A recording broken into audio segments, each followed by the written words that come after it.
আসসালামু আলাইকুম রহমতুল্লাহ। আজকের প্রসঙ্গ হলো মুসলমান কাকে বলে, মুসলমান হতে হলে কি করতে হবে, কি মানতে হবে, কি অর্জন গ্রহণ করতে হবে, কি বর্জন করতে হবে। মুসলমান শব্দের অর্থ হলো আত্মসমর্পণকারী।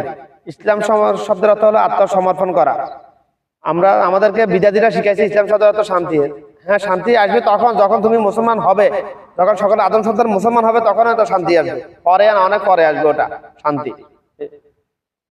ওই অপশনাল শব্দটাকে মৌলিক শব্দের নিয়ে এসে মৌলিক শব্দটাকে দাপন করে দিয়েছে বিদ্যার্থীরা, আলেম নামের জাহেলরা, ধর্ম ব্যবসায়ীগুলা। ইসলাম শব্দের অর্থ শান্তি নয়, ইসলাম শব্দের অর্থ আত্মসমর্পণ করা। আর মুসলিম শব্দের অর্থ আত্মসমর্পণকারী। মুসলমান শব্দের অর্থ যে নিজেকে এই দুইটা কিতাবের কাছে আত্মসমর্পণ করেছে।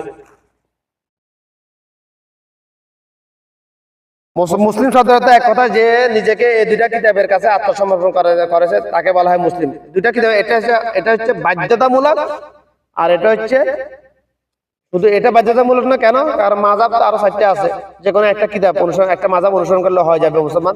অর্থাৎ মুসলমান হওয়ার জন্য 4 মাযহাবে যে কোনো একটা মাযহাব অনুসরণ করতে হবে, মানে অর্থাৎ কিতাব। মাযহাব মানে কিতাব। মাযহাব মানে হচ্ছে সংরক্ষণ, হাদিসের সংরক্ষণ, সংকলন, সংগ্রহকারী। অর্থাৎ মুহাম্মদ ইবনে ইসমাইল বুখারী রাহমাতুল্লাহ আলাইহি ছিলেন হাদিসের সংগ্রহকারী, তাহকিককারী, ব্যাখ্যাকারী। বুঝছে? ওনাকে অনুসরণ করতেছি না তো আমরা ওনার উসুল্লাহ, আমার রাসূলকে অনুসরণ করতেছি। আমাদের উদ্দেশ্য থেকে নিয়ত থাকতে হবে এরকম। আমরা মাযহাব অনুসরণ করলে, আমি যদি বলে আমি মাযহাব মানি আর কিছু মানি না, নাচতে কাফির হয়ে যাবে ভাই। আমরা কি মাযহাব অনুসরণ করি নাকি? আমরা মাযহাবের উসুল্লাহ, ইমাম মালিকের উসুল্লাহ, ইমাম আহমদ ইবনে হাম্বল উসুল্লাহ, ইমাম বুখারীর উসুল্লাহ সংগ্রহকৃত হাদিসের অনুসরণে আমরা রাসূলকে অনুসরণ করি। কথা হচ্ছে এরকম ভাই। মুসলমান হতে হবে যে, মুসলমান তাকে বলা হয় যে নিজেকে 100% মিয়াফিল মিয়া এই দুইটা কিতাবের কাছে আত্মসমর্পণ করে, তাকে বলা হয় মুসলমান। এবার দেখেন আসলে কি আছে মুসলমান পাওয়া যাবে না? আজকে বর্তমান যুগে বেশিরভাগ মুসলমানের ঈমান আছে শুধুমাত্র সূরা ইখলাস আর কালিমা তাইয়্যিবার প্রথম অংশের উপর।